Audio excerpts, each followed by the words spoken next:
Good afternoon and good evening for all those who are following us. If you cannot hear me, just I would like to ask one of my colleagues to let me know or scream.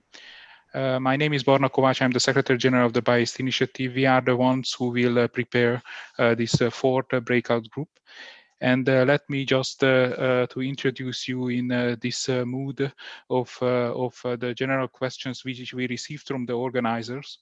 For all the four breakout groups. So it also states for us, but they are very general. I would just repeat it. What are the best practices and examples for scalable and actionable bioeconomy solutions to make local and national economies more resilient and to stimulate growth for the COVID-19 recovery? How to effectively address conflict sustainability objectives, environmental, societal, social and economic trade-offs in the development of a bioeconomy strategy, and how can the bioeconomy contribute to the deeply transformative climate action initiatives such as the European Green Deal. So I'm just repeating those questions and also our group, the breakout group 4 will start to address these issues. Let me just introduce myself and the organizers. We are talking about the BioEast Initiative and the BioEast Up project. So first, the BioEast Initiative. It's a governmental level initiative of 11 Central and Eastern European countries, 3 Baltic countries, Estonia, Lithuania, Latvia, then the Visegrad 4 countries, Poland, Czech Republic, Hungary and Slovakia, and yes, the southern countries from Romania, Bulgaria, Slovenia, and Croatia.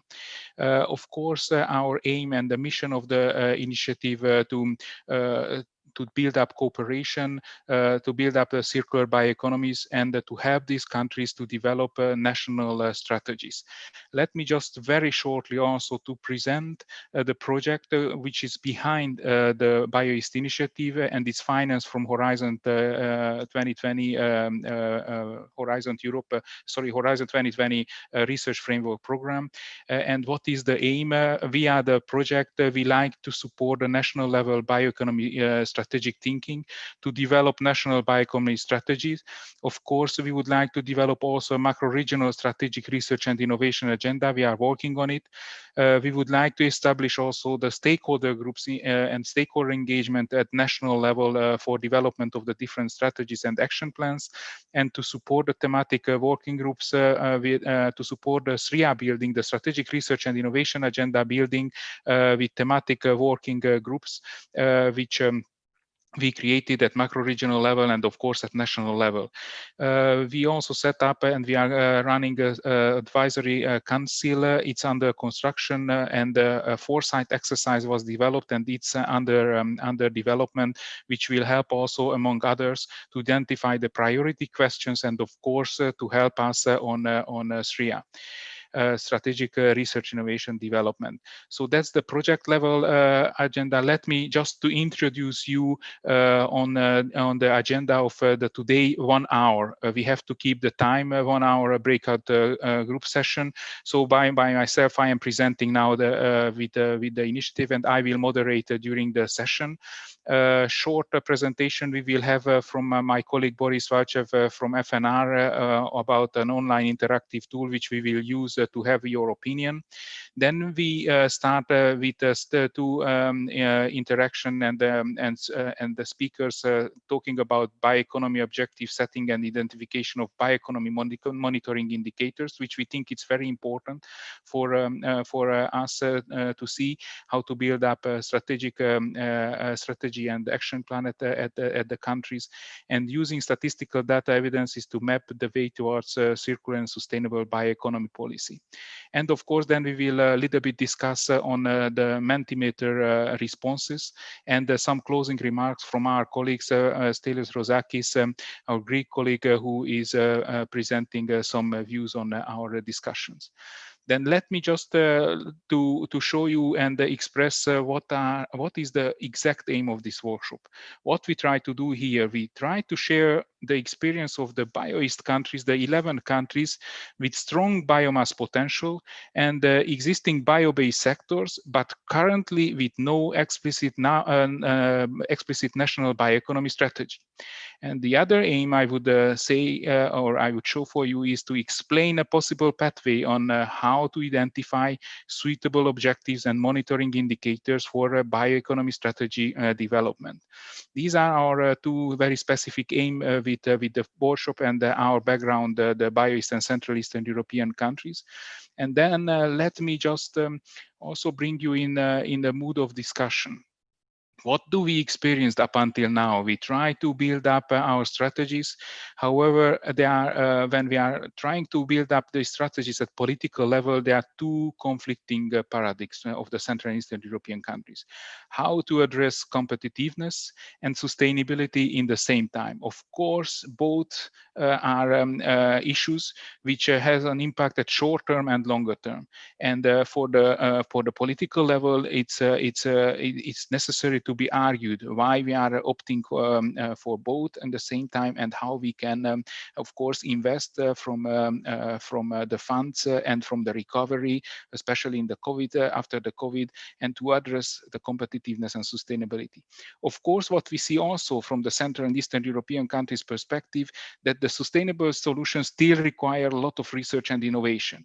And our countries usually, and most of those countries who are on this track, are low or moderate innovator countries.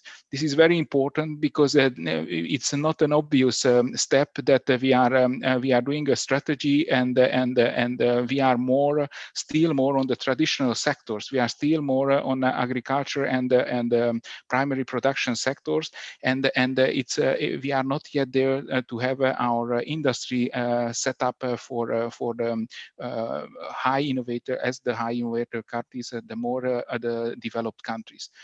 The political level commitment is critical to move forward from the business as usual scenario. I would say it's a must. So I cannot imagine the growth and the bioeconomy model without a circular and sustainable bioeconomy, without the political commitment. So that's why we need to show data, we need to show the trade-offs, we need to show the cost comparing with the not changing any scenario. In this case, so let me just show you that it's important to consider that the sustainable transformation is not granted. We have to work specifically on that road. The national institutional setup is still governed in our countries by economic and fossil-based reasoning. There is a difference between having a potential of biomass really and to have a realization of this potential. We have to explain that it's one issue when you are recognizing your potential. That's also a big step in building up bioeconomy, but the realization it's much more, and then we need data and the basic setup. The agreement on goals and definition of a safe and just system are the prerequisites to start to develop bio-based pathways for transition, especially in countries, the developing countries, emerging countries.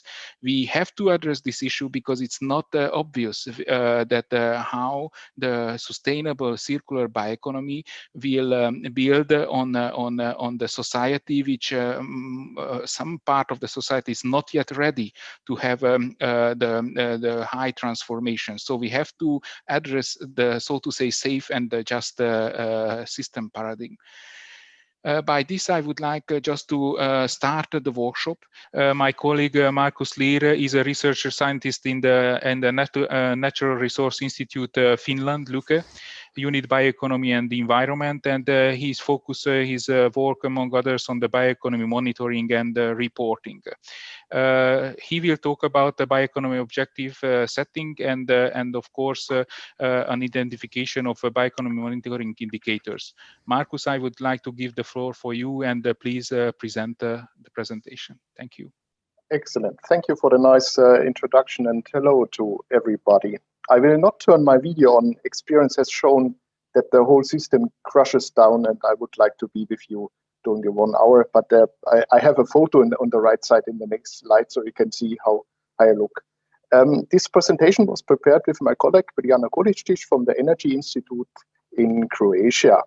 And the aim is to show you a methodology how we identified within the BioEast project, within the BioEast countries, bioeconomy objectives and indicators for progress monitoring of bioeconomy. It would have been nice to present you already some results, but we have currently we have it in the feedback round with our 11 interministerial working groups, and they are giving us feedbacks on objectives and monitoring indicators, and the results will be presented in spring 2021. But anyway, I think it is quite interesting for you to see what we did. Well, since as early as the year 2002, but with the focus in the last 10 years, more than 40 countries have developed strategy to expand and promote their bioeconomies. And although the national bioeconomy strategies issues before 2015 used diverse terms such as bio-based economy, bioeconomy, or green economy, the term sustainable and circular bioeconomy has clearly come up in the recent years. If we look a bit deeper in how a bioeconomy is defined in a currently existing bioeconomy strategy, we took the opportunity to take the Austrian bioeconomy strategy of 2019, and you can see that it is about replacing fossil fuels, having sectors or the industrial sectors using the prime resource, mostly natural resources, and also the definition in this bioeconomy strategy is also much about global challenges and how the bioeconomy can tackle these global challenges. A bioeconomy strategy doesn't have to be a long strategy. We have bioeconomy strategies with 8 pages or even with 80 pages. But we also have a range of countries that do not have a bioeconomy strategies like the BioEast countries. But surely these countries have a bioeconomy related strategy or strategies. And within the BioEast sub-project, we mapped the existing bioeconomy-related strategies, for example, related to agriculture, biodiversity, sustainability.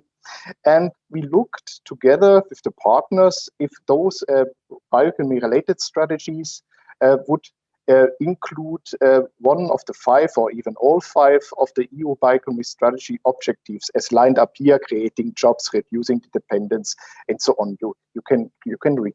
And in the next step, together with the partners, we identified this policy. So policy instrument A and B, and perhaps then we could say together with the partner, okay, yes, the policy on forestry includes very much aspects of the EU bioeconomy strategy objectives.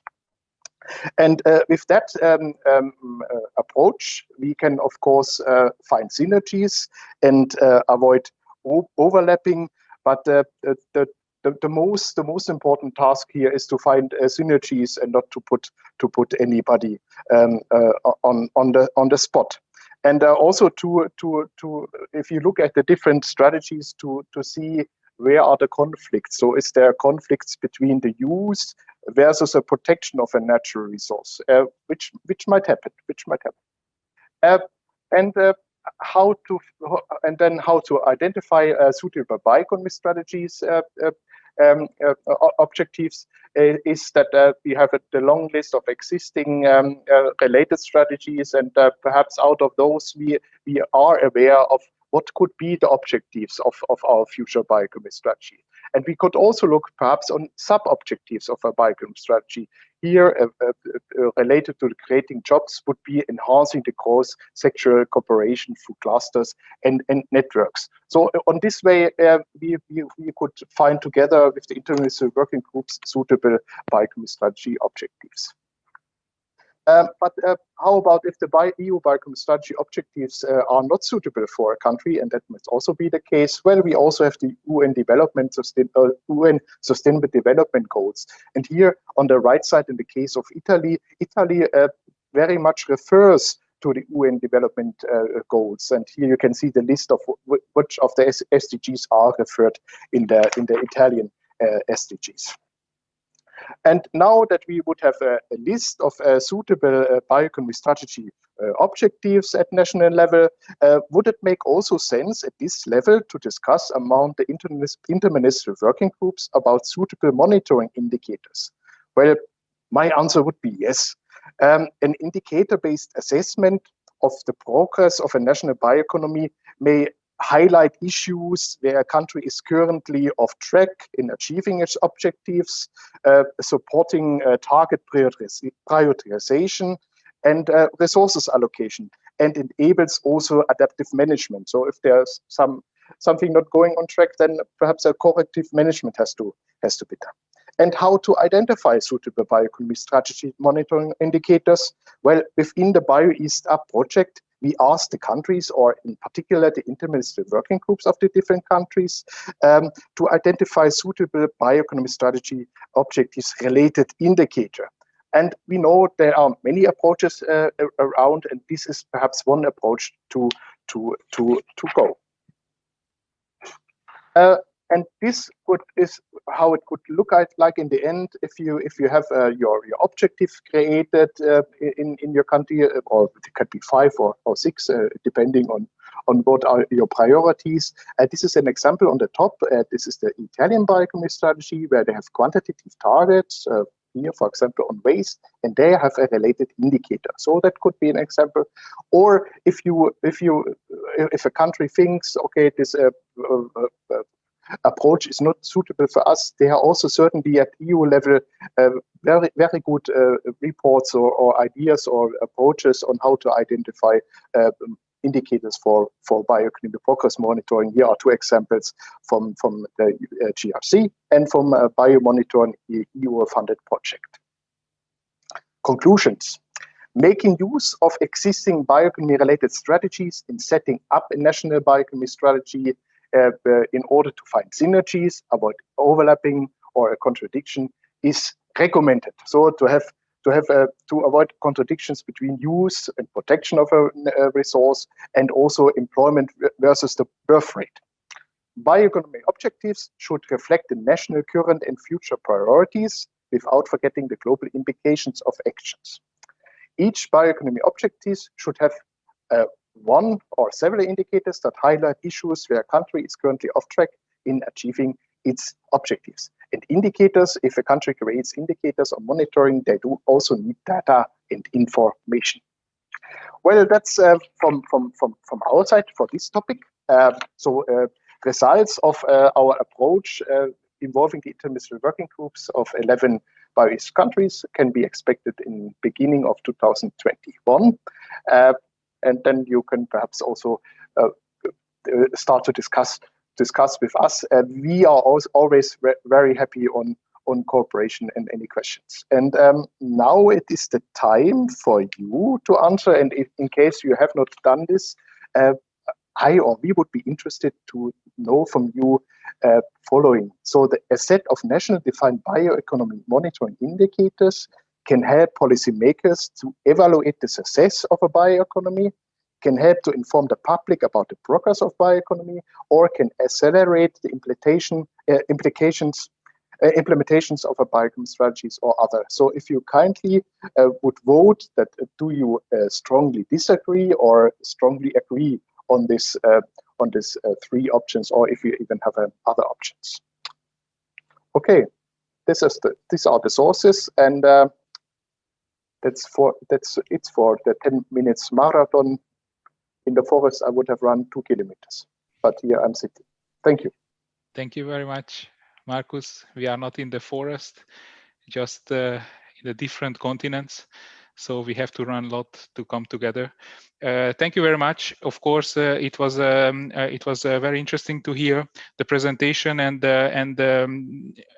I would not give the word for the audience to put some questions. We will have the question time after the second presentation, which is going to be presented about the using statistical evidences to map the way towards circular and sustainable bioeconomy, which will be presented by my colleague from Croatia, Bojana Korišić.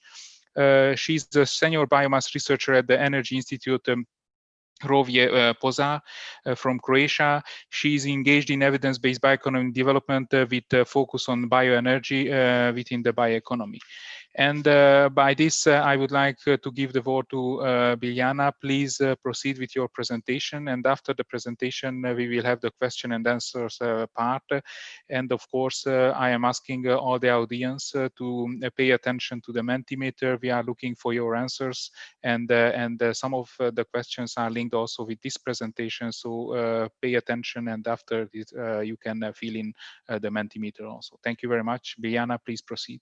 My name is Biljana Kulisic, and I'm the agroeconomist in an energy institute, which gives me proper training in creating a concerted policy for bioeconomy. 2 years ago at Global Bioeconomy Summit 2018, I have introduced myself to Barna after listening his presentation on BioEast Initiative. And look at us now. After 2 years, we have actually something to present from this region to the world. And now I'm going to present you using statistical data to map the way towards circular and sustainable bioeconomy policy that we developed together, me and my colleague Markus Lehr. So let me see if that works. Yeah. So okay, so this shouldn't be so okay. Thank you, just to adjust. All right, so what is the experience? So I'm going to show you how we actually started to talk and make a difference in bioeconomy in BioEast macro region.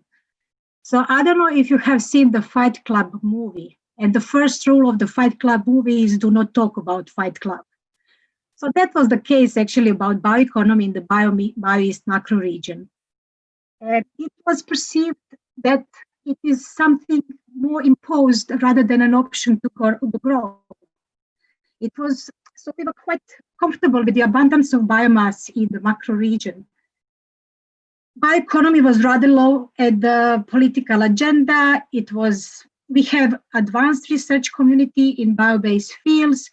We had the absence of clusters, but we had individual champions in the novel bio-based industry.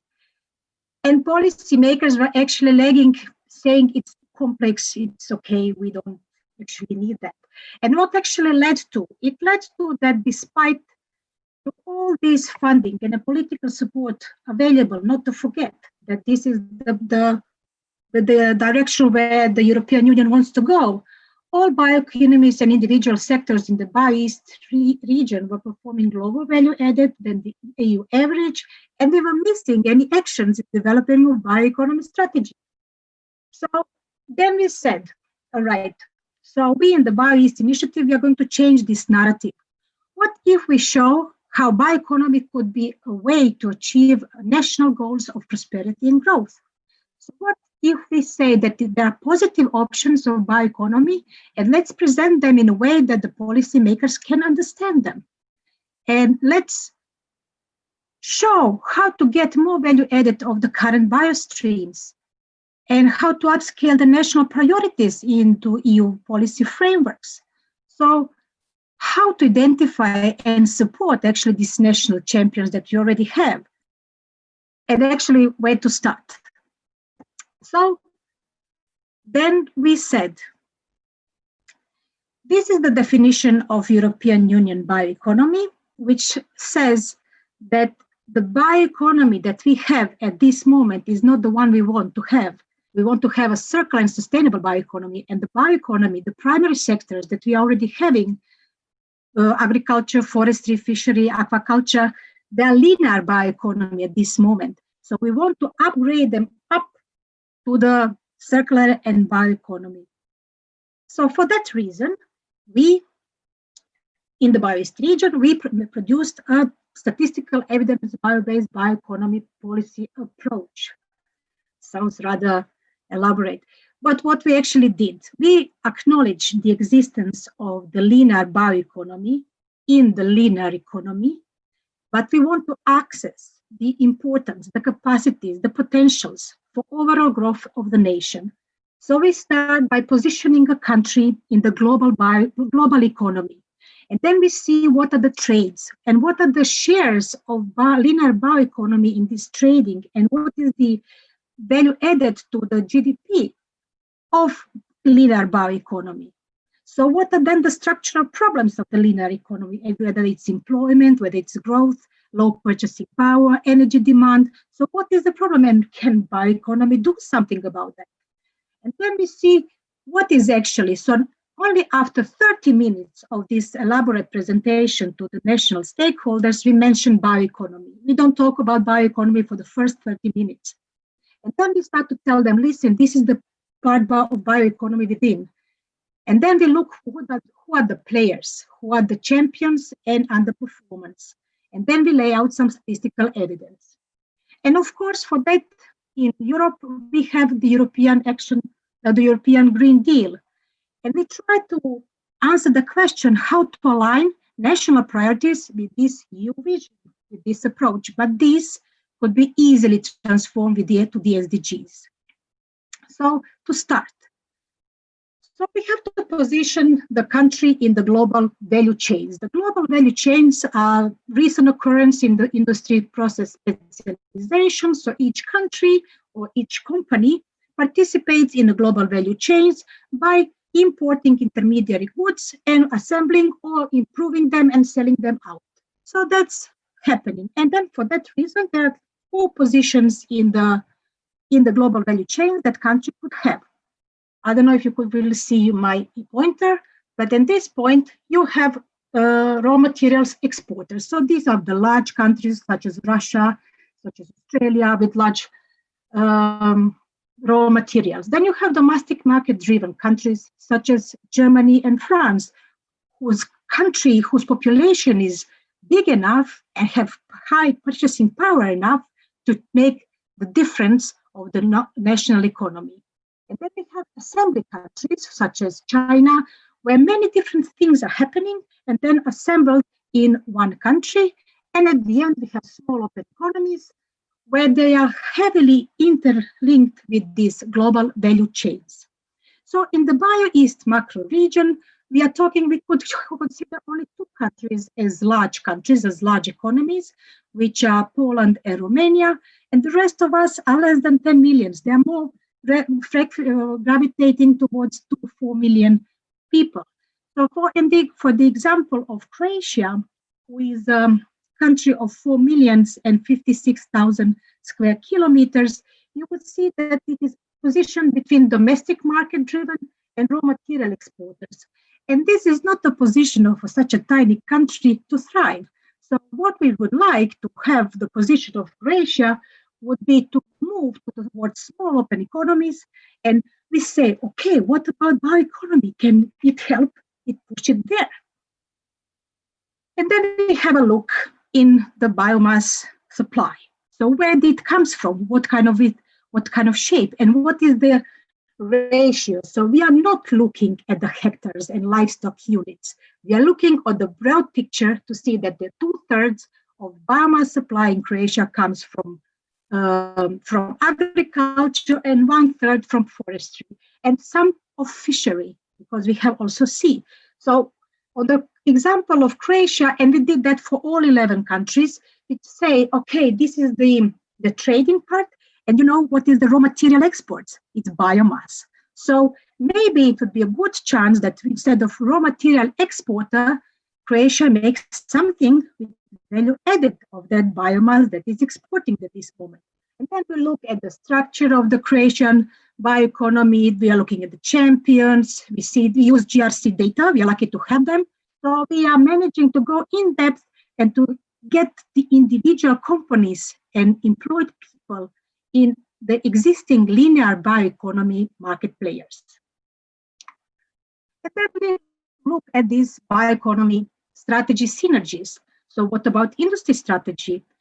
Or can we have bio-based or potentially bio-based industries? We have an overview of the energy sector to see if there are needs for the decarbonization strategies such as energy intensity, energy dependency, prices of energy for industry, because of course it reflects in the price of the end product.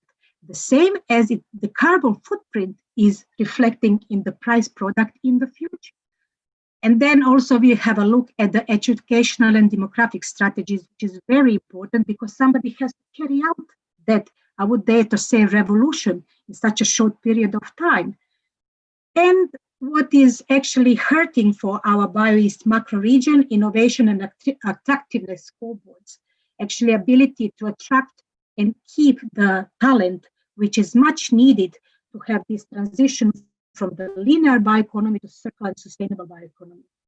And the questions are, who are the current and emerging bioeconomy players in your country? So it is not only on the market players, but who are the scientists, who are the research centers, and who are the politicians, the game changers that can help you thrive. And then having all this done, it makes sense to understand the huge potential of the bioeconomy for job creation, for climate mitigation and carbon neutral future, renewed and strengthen EU industrial base and modernize primary production, restoring healthy ecosystems, enhancing biodiversity. So then it makes sense because we are achieving the national growth and prosperity together with achieving this huge potential. And what we did at the end, we made statistical evidence. So after making the whole circle of this approach, we delivered 8 to 10 options that were actually statistical evidence. And then we thought, maybe they are just accurate sum of inaccurate data because we cannot judge. We are taking data from databases we are not familiar with. And they are just being reasonable, so they are not necessarily attractive because they don't reflect mentality, culture of the nation, socioeconomic drivers. So then we decided to have feedback, and we have organized a national roundtable to test these solutions, these options that we have surfaced with the statistical evidence. And then we asked the national stakeholders, like for instance, this is the example for Croatia, and we asked them how well we guessed. So would that be applicable for you actually? And then they would score. The higher the score, the better guess was, statistical guess. So at the end, we had something to start for. No, it is not something that we claim or advocate that it should be done. But at the beginning, just to orientate, we have some options that we should and directions to look a little bit more in depth. And luckily, we had this BioEast project to have us assemble and make us ready to make this statistical evidence. And based on them, we will have this National Bioeconomy Action Plan and Strategic Research Innovation Agenda after the national stakeholders agree on which option to pursue, not those that we have selected. And later, by 2050, we hope to have this foresight exercise. So what we had 11 country-focused virtual roundtables to grade this relevance of the statistical evidence for the bioeconomy strategy development. We had more than 250 participants across the BioEast region, and the scores will be published soon in the report. So to conclude, the approach highlights that bioeconomy is a way to achieve the national goal of growth and increase quality of living. That's for sure. That's not just a statistical evidence that needs a reflection on mentality. It encourages statistic thinking that bioeconomy topic demands concerted policy and it's not a single ministry issue. So at the beginning, they were overwhelmed by this bioeconomic complexity. But now, because we go on a different way, we find these synergies to be so natural and coming together that they are not overwhelmed, but there is a need for interministerial working group on bioeconomy. It also identifies stakeholders groups because they're not the same. Some, for instance, consider tourism as part of bioeconomy. Some consider aquaculture, but more or less, there are some 8 to 10 general statements across the BioEast region. And it is also helping, it also helped to identify where to start from the post-COVID-19 economy. So to conclude, the BioEast approach towards statistical evidence provides reasonable options for transition to bioeconomy. But be very careful that reasonable is not equal to attractive, because it's a slippery slope, because it is always reasonable to eat carrots, but we always source for chocolate. And that's all what I had to share. Thank you. Thank you very much, Biljana. Thank you very much. It was an excellent presentation. Of course, I can imagine that for the audience, it's difficult to catch all the angles what we are presenting. However, I am very much proud of what we achieved, and that we are able now to share with the different developing emerging countries our experiences. And by this, I would like to let you know that we have time up until 6:05. So 15 minutes questions and answers, and 5 minutes for wrap up from Stelios Rozakis. So we are in time, exactly on time. Now I would like to open the floor for questions. And in the meantime, I will ask my two colleagues, Boris and Jerzy, to prepare the slide, the Mentimeter, and of course still asking all the participants to finish the answering the questions, and my colleagues will be able to put the slides out a little bit later on. So in the meantime, I am asking if somebody is asking the floor from the audience to come in and say in the chat, and let's if you have questions to Marcus or Biljana, let's clarify the issues with the presentations, and maybe you have comments to share with us. So the floor is open. I am looking on the chat, and of course for the participants, if somebody want to come in, please let me know. Here is coming up a question to Biljana. I think it was coming through the Mentimeter, Biljana. So just all right, so I'm unmuted, so I can could you please elaborate in more detail what kind of statistical data you were presenting at the roundtables? That almost strikes me like I didn't present well the approach. So what we did is we use the available statistical data of different databases from, for instance, Eurostat. We also used OECD to see the global value chains. We also looked at the national statistics. These were the values related to greenhouse gas emissions, Prodcom, NACE, revision 2, and value added from the linear economy, and GRC data regarding the linear bioeconomy. Thank you. Was that the? Yes, I hope, and if it's not, then I would ask the colleagues or the participants to come back with questions. Feel free to switch on the camera and ask the question. I'm looking on the chat and I can see any request. So then in the meantime, I would like to ask my colleagues to present the Mentimeter results if there are no questions and if there are no questions coming from the audience. I promise you that there are two colleagues who are dealing with the Mentimeter. So I presented already Boris. I am presenting now Jerzy Kozira. He's a research scientist in the Institute of Soil Science and Plant Cultivation, State Research Institute in Puławy, Poland. Department of Bioeconomy and System Analysis. So please, Jerzy, switch on your camera, and Boris, and please feel free and come with the comments and the results from the Mentimeter.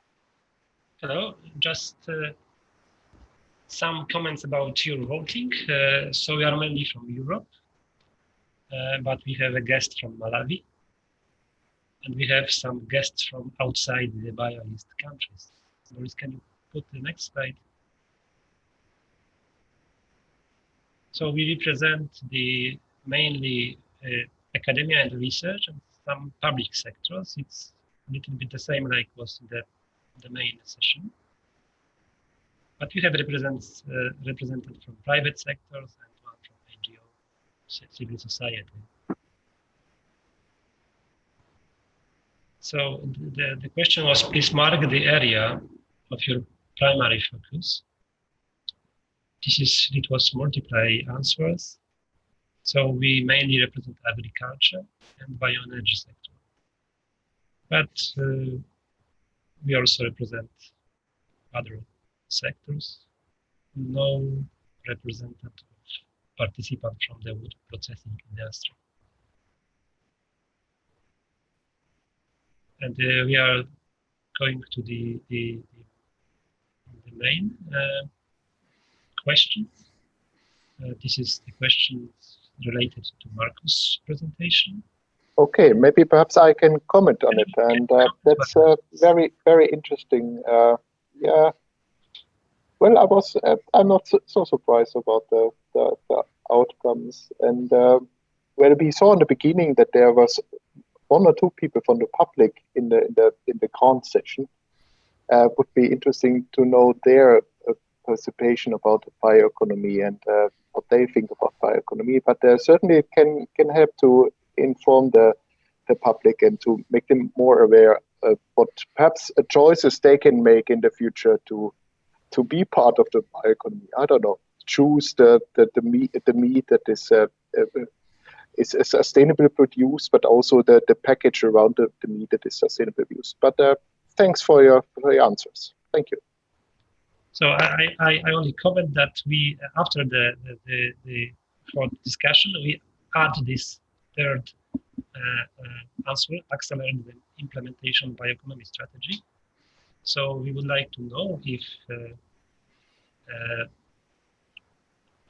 monitoring indicators are only for policymakers, but also can accelerate the implementation of bioeconomy. So that's fine that it's, the score is close to the second question. So very nice answer. So next slide. So please rate the relevance, synergies of the following policies. And it's obvious that you see and we see the synergies with climate change adaptation, mitigation policy. This is my field. Yes, please talk louder because it's very difficult to hear yes. you. And the industry policies, yes. And rather the same scores, very close scores for the other policies. So on the next slide, please. And the question about the pathways. So which is the most important pathways to bioeconomy? So you say increasing efficiency in biomass utilization. That's crucial.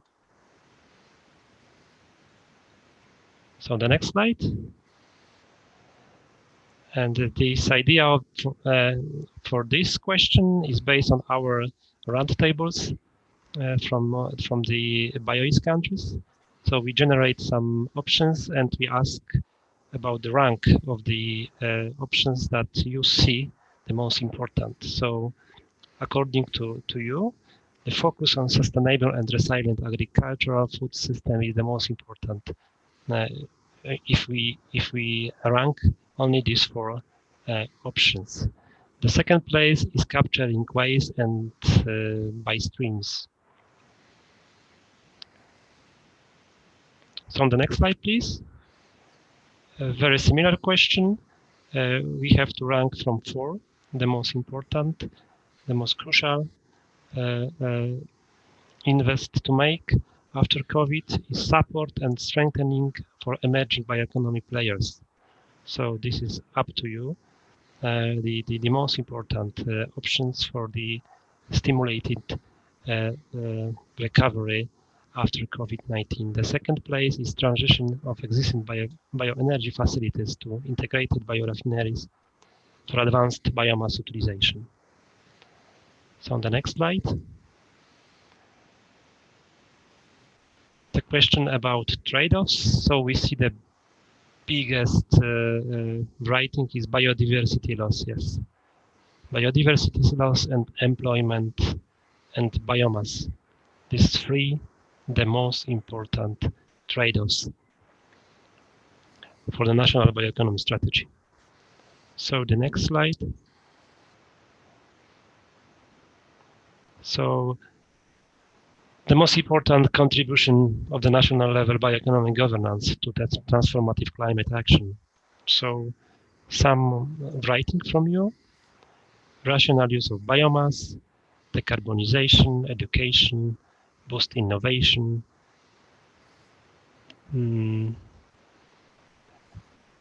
providing overarching flagships priority for biomass-based carbon use. And of course, financial support is very important. And one related to greenhouse gas emissions. And of course, adequate policies. So you can vote now on type now. We will analyze your answers in the different hour project meetings and meetings with stakeholders during our activities in BioEast App project. So the next question. Okay. Okay, this is the final. So still, you can vote for this question because this, and we have the next point in our program. Barna, can you? Yes, of course. Maybe just to open the questions sent via our chat in Mentimeter. There is a questions to Marcus.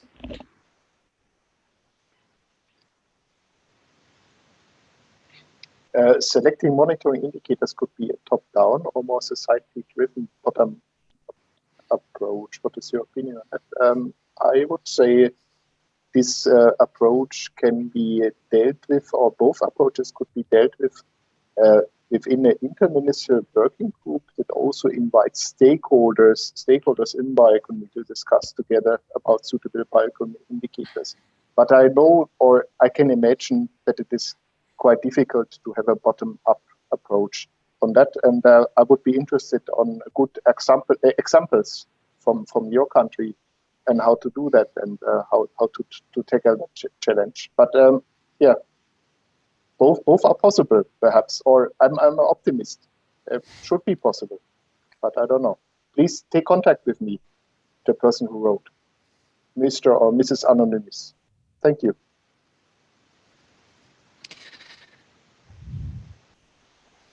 Another question to Biljana is also posted. Biljana, you need to unmute yourself. All right, I will. Regarding my experience with the roundtables, what do you think are the biggest challenges to get bioeconomy going in the region? Cool. Well, I would say that it is the largest to get it to understand that having biomass potential is not meaning that we have bioeconomy. Just by having it there, lying at the fields and forests and seas, doesn't mean that we have bioeconomy. And to get that understanding would be quite revolutionary. Thank you, Biljana. Do we have other questions, Boris? Because we have left 6 minutes, 7 minutes up until. So thank you very much for your contribution. Yeah, sorry. Thank you. The rate of our meeting yes, increased a little bit increasing. after the answer from Biljana and Marcus. Okay, so I would like to ask my colleague Stelios Rosakis, specialized in policy analysis and operations research in agriculture and energy, faculty member in the Environment and Engineering Department at the Technical University of Crete. We ask him a little bit to follow what we are talking, what are about the discussions and how we go on with the workshop.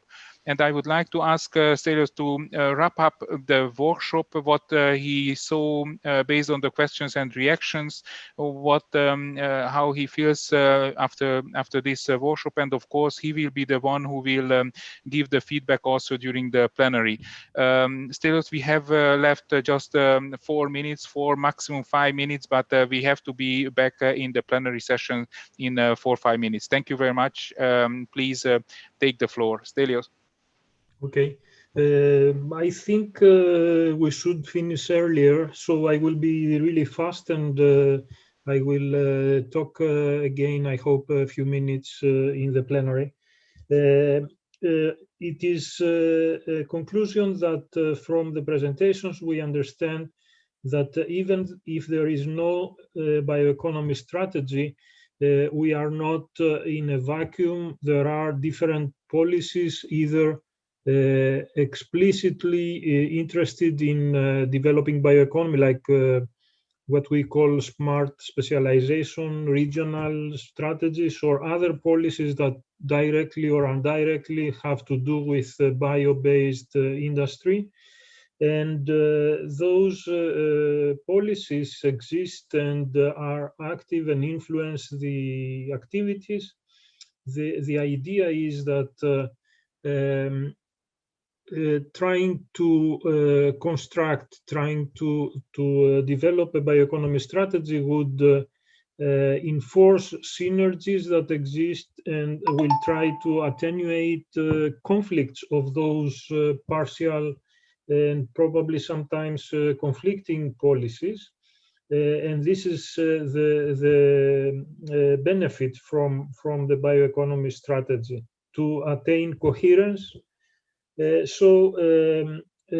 Our colleagues presented a method on how to do that, and how to detect the priorities from discussion with stakeholders, and then how to combine those priorities in order to move from the linear economy towards circular and sustainable bioeconomy, and that is a movement that is directed by priorities and objectives. And this way, we can talk on a spiral movement. So we move forward, but at the same time we keep circularity and sustainability. This way we can say that how we're going to do that, we need evidence. Evidence is searched through indicators. And this is how we are defining different aspects of policies, moving from support policies to attain the objective, to respect the priorities. When we detail those indicators, then we come to understand the impacts, because priorities and objectives and benign objectives sometimes generate risks, generate side effects. So we need to have the whole spectrum of indicators that would give us the measurable impacts and the measurable outcomes of our policies. This way we can move to support governance, to have on the one side enabling governance, support to go toward the goal, and at the same time constraining governance, so some rules, regulations on how to avoid effects that are not desirable. So overall, I would wrap up and I would say that bioeconomy is a way to achieve goals, and especially in the post-COVID era, that it is maybe an accelerator towards solid and healthy economy. It necessitates strategic thinking and interaction with stakeholders. Let's say that we need to achieve a transdisciplinary way of action. So getting from practitioners and people in the field the feedback, so to design the most efficient actions. I'm talking on the design of research and innovation actions, and that would be, let's say, the background to lead us to the bioeconomy. So I would stop here. Thank you very much, Stelio. Thank you very much for all the participants and especially for the speakers for their contribution.